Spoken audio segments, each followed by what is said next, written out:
Salam sukses untuk kita semua. Kali ini kita akan membahas bagaimana mencari seorang advokat atau pengacara atau lawyer yang bisa membantu persoalan hukum yang saudara hadapi. Banyak advokat, banyak pengacara, banyak lawyer. Kita kalau memilih harus disesuaikan dengan kebutuhan. Kebutuhan Anda itu apa? Perkaranya seperti apa? Kerumitannya seperti apa?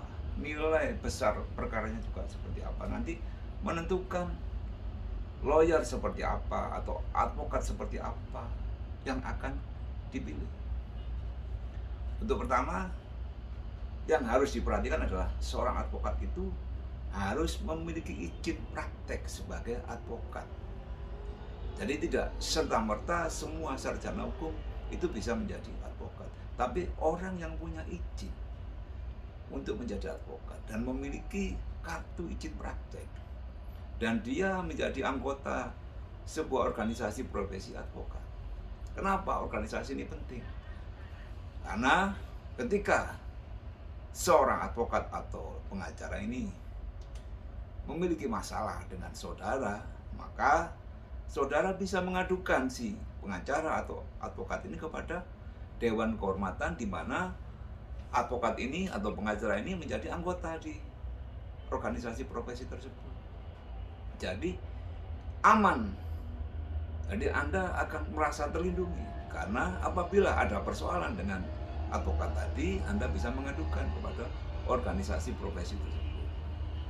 Jadi tidak bisa seorang advokat atau lawyer ini kebal hukum. Jadi kalau mereka mempunyai masalah atau problem atau merugikan orang lain, merugikan klien ini punya hak untuk memintai tanggung jawab kepada si advokat tadi. Jadi pertama dia punya kartu praktek, ikut di organisasi profesi. Yang kedua, yang ketiga adalah kemampuan. Bagaimana kemampuan ilmu hukumnya, jam terbangnya, menangani berbagai persoalan. Ini juga penting. Jadi kalau ingin melihat seorang itu mempunyai skill yang bagus atau tidak, tentunya dalam wawancara atau konsultasi bisa terlihat.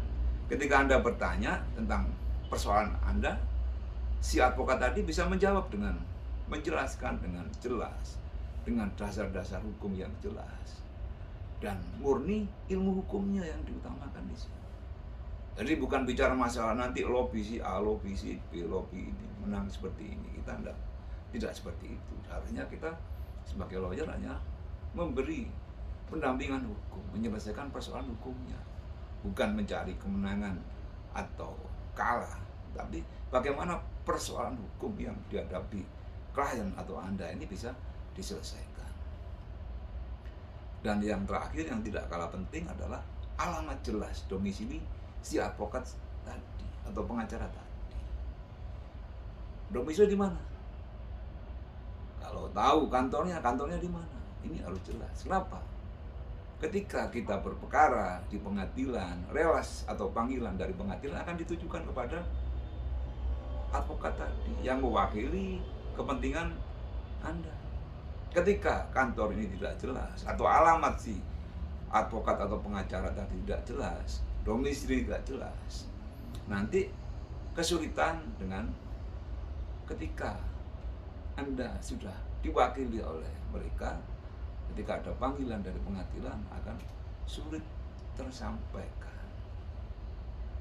Itu sekilas, mungkin ada trik-trik ya atau mencari bagaimana sih mencari advokat. Mungkin tips saya dari sekian banyak mungkin pengacara, ada beberapa atau 4 yang saya sampaikan tadi bisa membantu saudara. Sekian, salam sukses untuk kita semua.